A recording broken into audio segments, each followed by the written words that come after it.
Hi, everyone. Welcome to the Transitions Collective. I'm your host, Mary Clavier. And in this week's episode, I am talking to Ashley Feinstein Gerstley, founder and CEO of the Fiscal Femme. So Ashley and I are going to be talking about all things money. If you have questions about what to do, you don't feel you're organized with your finances, you don't have things in order, either professionally or personally, Ashley's going to have a lot of great tips about how to go about that and what you can do for yourself to set your money up to work for you the right way. So I hope you enjoyed this episode. Thanks. Hi, Ashley. Welcome to the show. Thank you for having me. Great. Thanks so much for being here.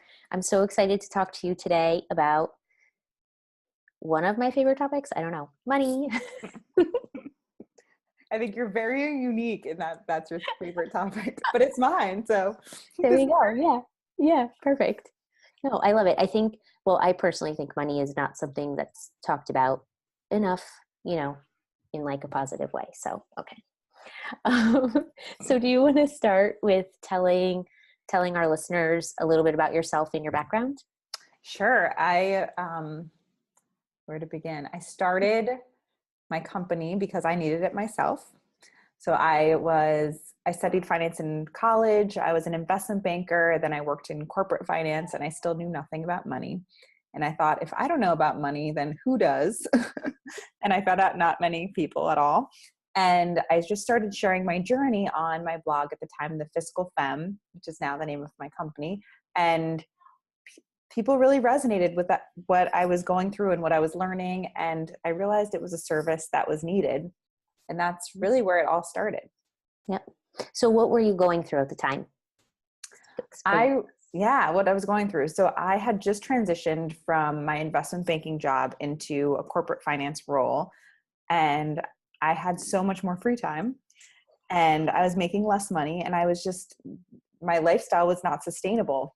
And I had never had to make a spending plan.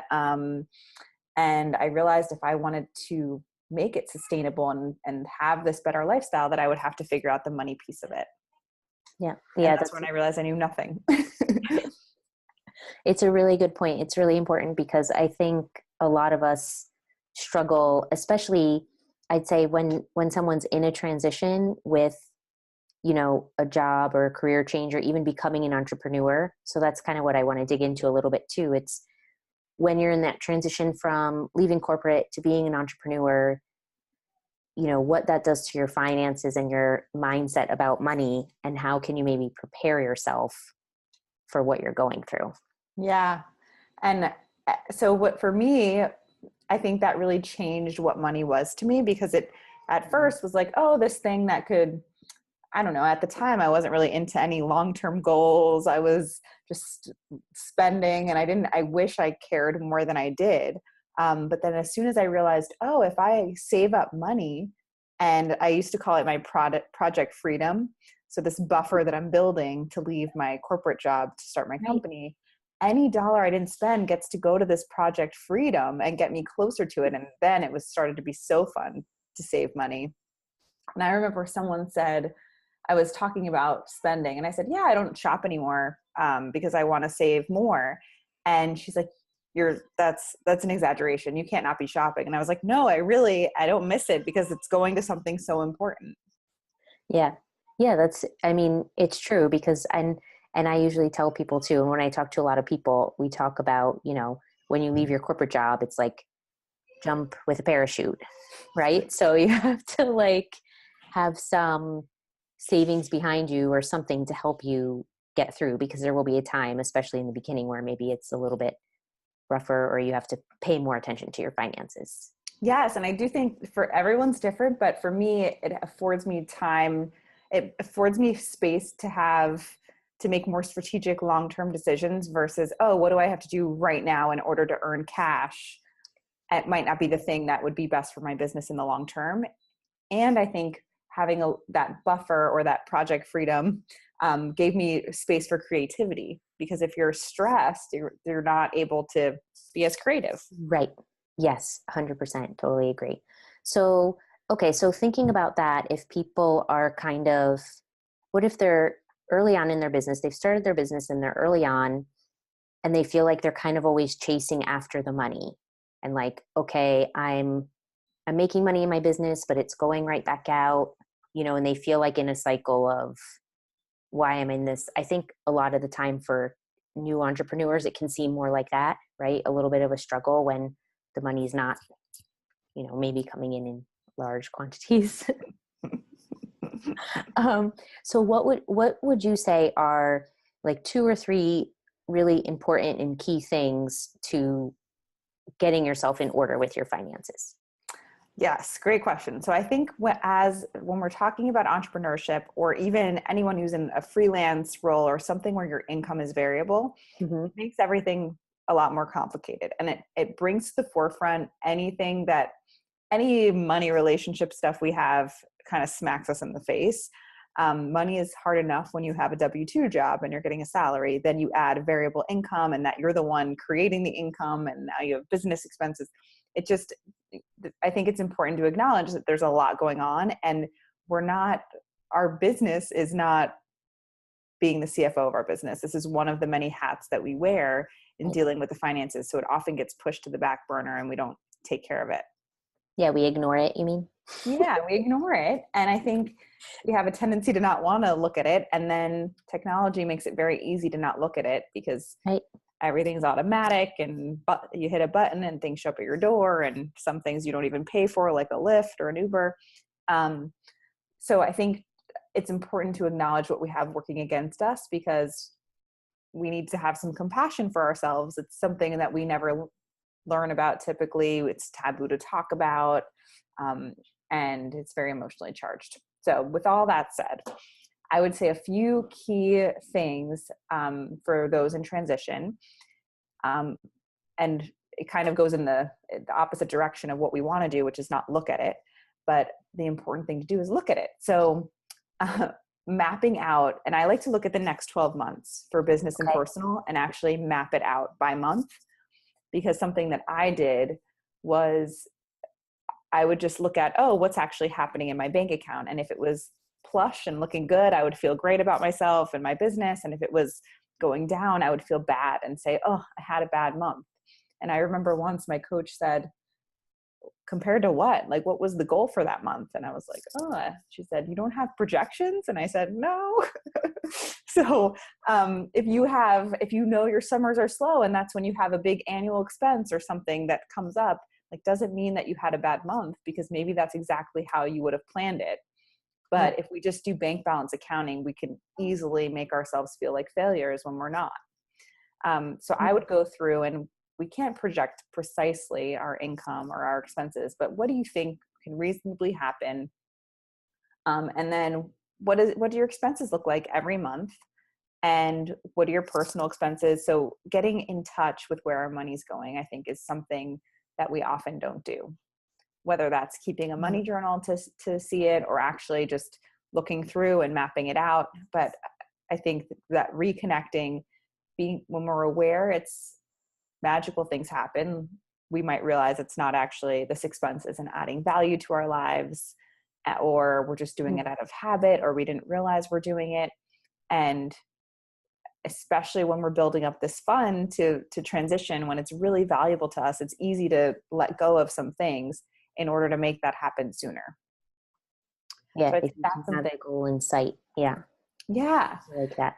And I think too, a trap we fall into is we think we're not earning enough to save or to invest in our businesses. And then what will happen and that's when a lot of people come to me is, my business was at this level and I thought I wasn't making enough money to pay myself. Now it's doubled and nothing's changed. And yes, yeah. I have a dear friend that, yes, she has a situation like that.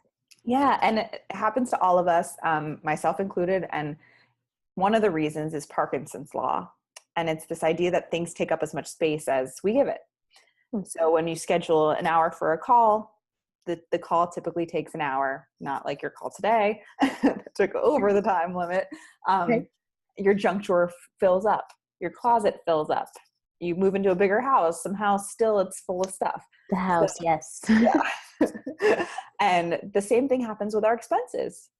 So our expenses will fill our bank account, and it's important to get that money out of the account by setting up automatic transfers. And so for my entrepreneurs, that looks like paying ourselves automatically or getting savings goals automatically. I really like that perspective, because I've heard people say in the past, and I am a believer of saving and putting money to the side and those things, but I never thought about it from that perspective, that if it's in the other account, you'll just spend it there, which makes sense. So, and it's not like you're sitting there thinking, oh, I'm just going to spend it. It's just subconscious, it's there. Right. So you'll make different decisions. Right. Yes, definitely. And it definitely ties to emotional, like to emotion in general too, I think. Yes, totally. And I think something that's easier to reframe when we're in a transition and we are excited to transition is what's truly a treat to ourselves. And there's the whole like treat yourself campaign. And when things are stressful and you're working 2 jobs, like running your full-time job and your side business that's going to be the full-time, there can be a stress and the tendency to like, I deserve to treat myself. But thinking about what is the true treat? Is the true treat to get to leave sooner? Is the true, like what will actually make me happier versus feel best in that moment and then feel bad about it? Oh yeah. Like buyer's remorse. Yeah. And it doesn't matter. We can only use or spend every dollar once. So we want to maximize that joy we're getting per dollar. Oh, I like that too. Yeah. And then the other step or tip I would say for entrepreneurs is to dedicate time to dealing with the money part. About an hour and a half a week or every 2 weeks should do it. And it might take longer at first until you get the hang of it, but I would actually set the time, a recurring calendar reminder, because just like Parkinson's law again, otherwise we'll never have time for it and it will just stress us out. And so what do you suggest, like what should be done in that hour and a half? So every week or every 2 weeks? It sounds like a lot. I know. I call them money parties. Okay. Because we want to make them fun. And I am such a weirdo that I love this stuff so much that I actually use my money party as a reward. Like if I do what I'm supposed to do that day, like, oh, now my reward is I get to have a money party. Other people have to sweeten the deal in other ways. Like this example I loved so much. So someone in one of my workshops, they decided they were going to only have ice cream, which is their favorite food, during their money parties. Okay. So it's something they look forward to. You could have a glass of wine. You can make it part of date night. You could reward yourself after with bubble bath or going out with friends, whatever it is, make it fun and make it so you look forward to completing it. And you can test out different ways to do that. And then in the actual party, you want to go in with an agenda. So there are a few things that you can do every time. And then anything that comes up, and I'll tell you those, but anything that comes up in the week, like, oh, I forgot to roll over that 401k, or I need to cancel that subscription because I'm not using it. Those type of things that just kind of hang over our heads and stress us out can just be added to the agenda of the money party. So for business owners, I think it's important. We want to check in on where the money's going. So our expenses every 2 weeks. Okay. Do I need this in my business? Is there another service I could be using? Is this helpful to me? Is there anything else I've been looking to invest in? How am I doing towards my goals? If I know that I wanted to hit X dollars in revenue and I'm halfway through the month, what do I have to do tomorrow? What do I do when I wake up each morning this week to hit those numbers? How do the rest of, like anything else I need to change in my projections? Now I have more information on the rest of the year. Another thing for entrepreneurs is having a separate tax fund. So putting aside money either a percentage of your income, or if you're actually calculating your profit, a percentage of that. Okay, I'm going to put that into my tax fund, to transferring money over so that it's not this huge bill at the end of the year that you didn't prepare for. Right. So are you looking then, you're looking at actual, so say it's every 2 weeks. You're looking at actually what happened the last 2 weeks plus things going forward, Yes, right? Okay. For definitely. the next 2 weeks or for like longer term? So if, let's say, for example, we talked about mapping out the next year. Mm-hmm. If you haven't done that yet, that could be something to do at your money party. That will take time. So maybe you don't finish it in the first one. Yeah. Or if you're having such a great time, you could extend your money party, or you can save it for the next money party. And then adjusting, because of course, many of us, myself included, don't even know what our business is going to look like at the end of a year from now. Right. So adjusting, I like to keep a copy of that original plan, just because I find it interesting to see how close I was or how far from what I thought. Oh, yeah. And then adjust Yeah. the current one as have more information. Okay. So for me, having a product-based business, I do have, you know, forecasts and actuals, and it's based on like number of units sold.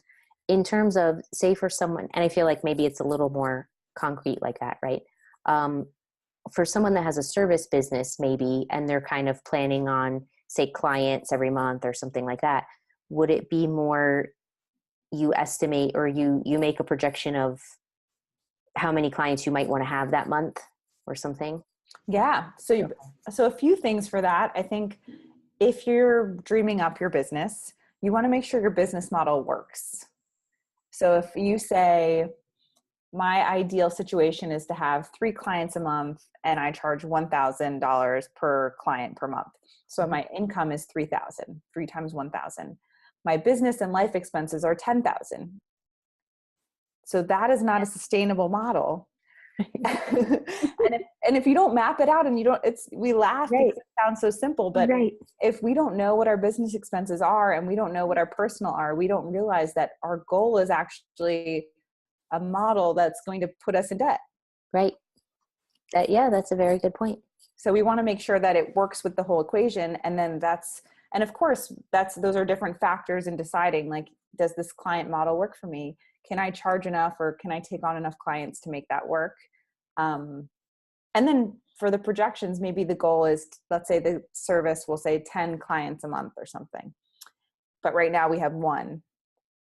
Then how do I expect that to get to 10? Is it over the next year, over the next 2 years? And we'll definitely be wrong in our guesses, but we can adjust as we try different things and see how it actually grows.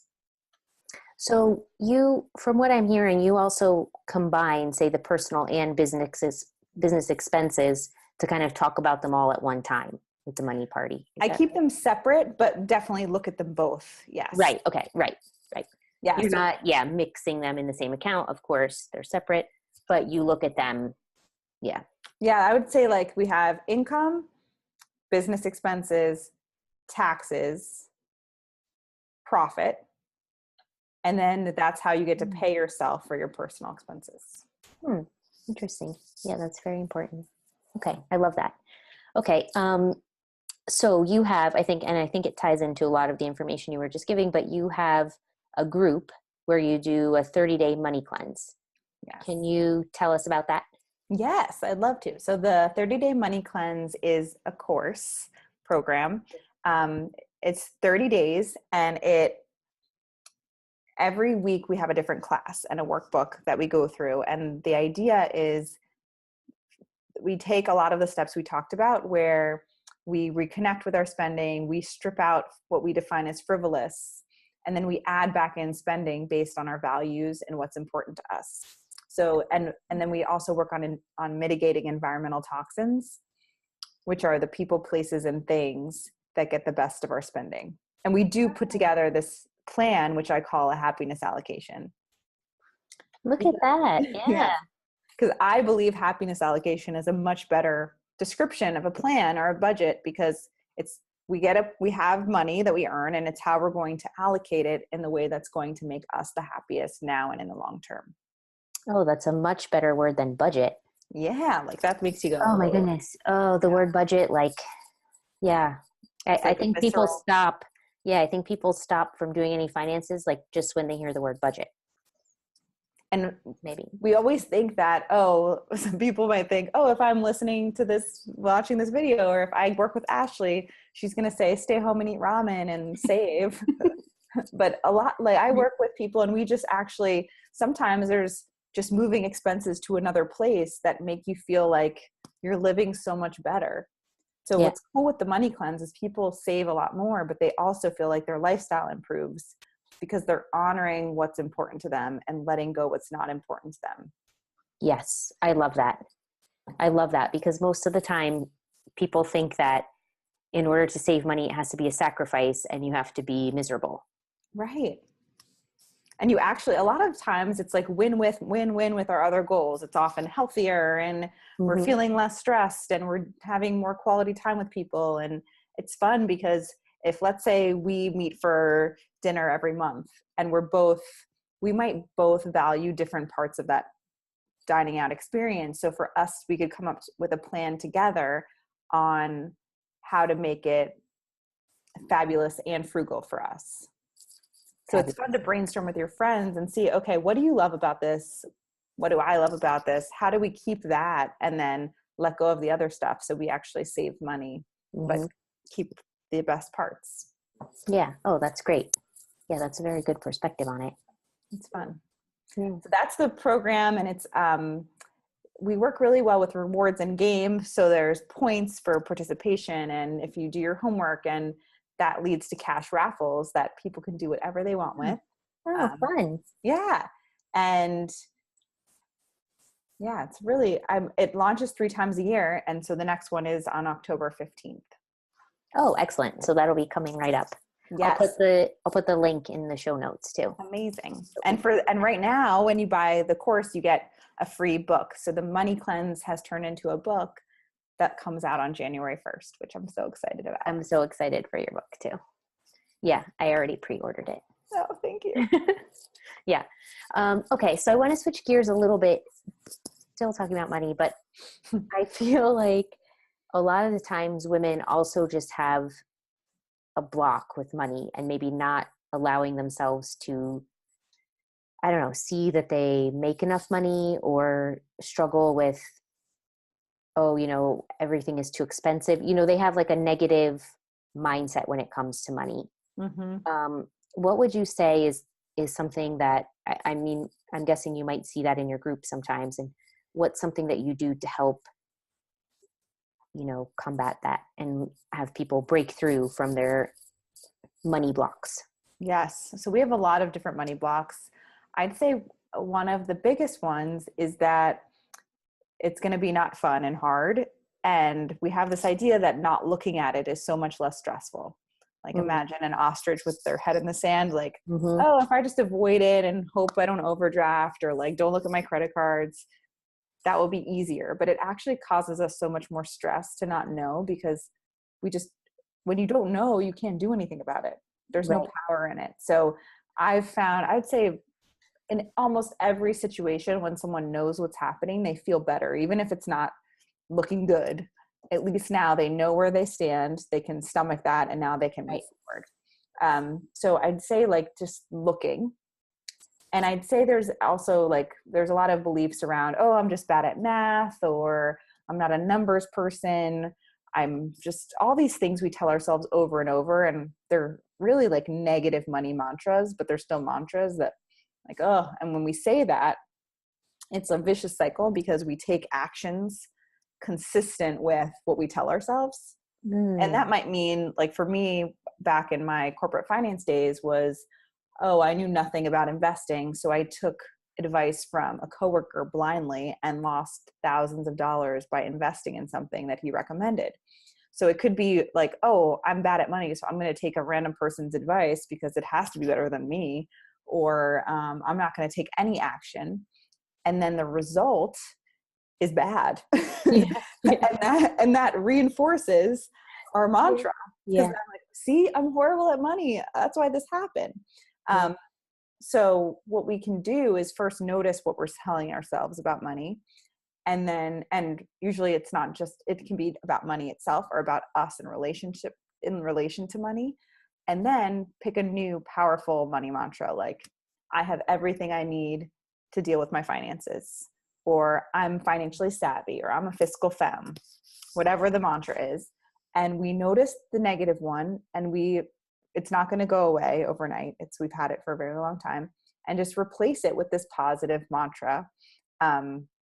And specifically when we're taking actions or making decisions, have that top of mind.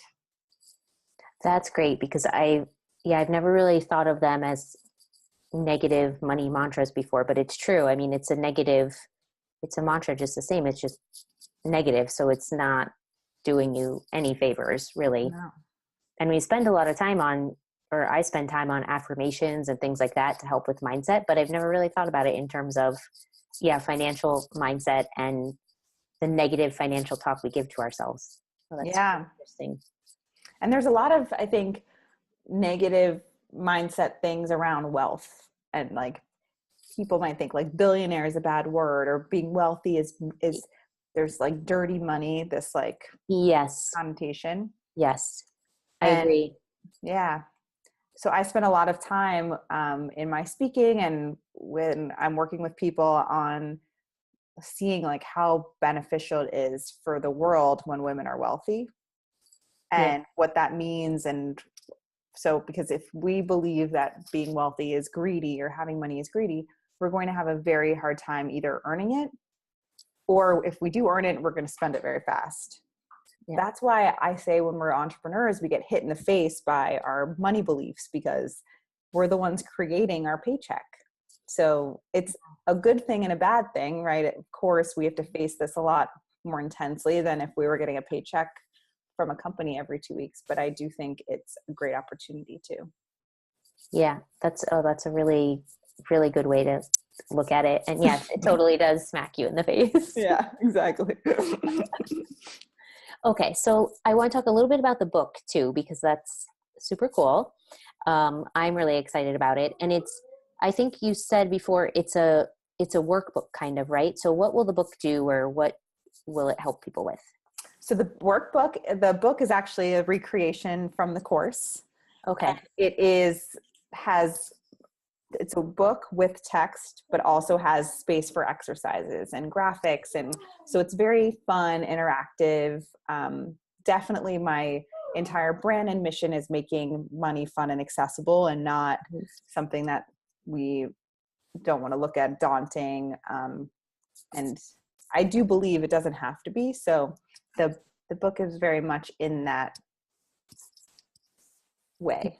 It's a fun financial book. Yes. Yes. Oh, that's great. No, yeah, I'm really excited about it. And that's great that there's activities too, because I think some of the time too, it's like you hear something, but then you don't really know what to do to actually take action, right? I do think, yes, a lot of finance books and work are either focusing all on the numbers, or all on like the emotional, behavioral, the coaching side of it. But for me, it makes it much more tangible if we do both together, because then you have the numbers bring out all that other stuff. So I could read about my negative money mindset, but until it's like coming up for me, it's hard to see what it is. Right. So I find it really helpful to do both combined. And that's something that happens in the book and the program. Awesome. Yeah, I'm so excited. Okay, so I have a closing question that I ask all of my interviewees, and that is, what skill from corporate America has helped you most as an entrepreneur? I think so. I don't know if this is cheating, because it's kind of a broad thing, but I think it's generally being polished. Something in corporate America that, you're in meetings, it's where you first learn how to dress for work, and you send your first emails, and knowing how to send a professional email, and how to interact in meetings, and how to dress, all of those things, including like how to make the details of a PowerPoint and Excel spreadsheet. Those type of things all have been really helpful since starting my business. No, I think that's a really good one. The professional aspect of it and the polish. Yeah, it's important, because especially I think it's even more important as an entrepreneur because you're projecting your own business. So that's how people will see you. Right. And while I don't wear a suit anymore, it's just still like, you know how to, Yeah. yeah. Can still do all those things. I get it. Okay. So please tell everyone where they can find you. You can find me at thefiscalfemme.com. It's FISCALFEMME.com. And I'm on all social at thefiscalfemme. Excellent. Okay. And we'll find the book and everything there, right? Yes. 30-day money cleanse. The 30-day money cleanse. Yes. Okay. Well, thank you so much, Ashley. This was great. There was so much information. I was going to say, there's so many words, useful, important. I love it. Thank you. So thanks. It's been such a pleasure. Okay. Bye. Bye. Hey, everyone. I hope you enjoyed that interview with Ashley. I think she had so many great points. And one of my favorites was about your mindset with money and how you look at things. So the negative versus positive for money mantras. I think there's a lot of negativity around money, and it's easy to fall into the trap of I'm not making enough money, or anything else related to it, really, of just either not having enough or looking for more and things like that. So what I really liked about what she talked about is incorporating the positivity and making it a fun topic. Because when you say the word budget, honestly, I think it's so boring. But, she has things like happiness allocations and money parties. And I think it's a great way to help to try to change the game and change the outcome in terms of how you think about money. So that's definitely something I'm going to keep in mind for myself too, as I think about and talk about, my relationship with money. Another thing that I really liked was that she talked about things that you can do to, keep yourself in order and feel good about what you're doing with your business and knowing where you're going. So really keeping track of your finances on a regular basis. I know it's come up here and there in some other episodes, but it's really important to think about those things and make sure, you have the right money coming in and that you're planning for things the right way. Of course, things always come up, but I think a lot of us tend to bury our heads in the sand when it comes to money, and it's really the opposite of what we should be doing. So I thought Ashley has a great take on all that. If you want to hear more from Ashley, visit her website, The Fiscal Femme. I'll put all the information in the show notes. And as always, if you want to contact me, I'd love to hear from you. Either drop a comment below or reach out to me by email or visit thetransitionscollective.com. Thanks for watching, and I'll talk to you soon. Bye.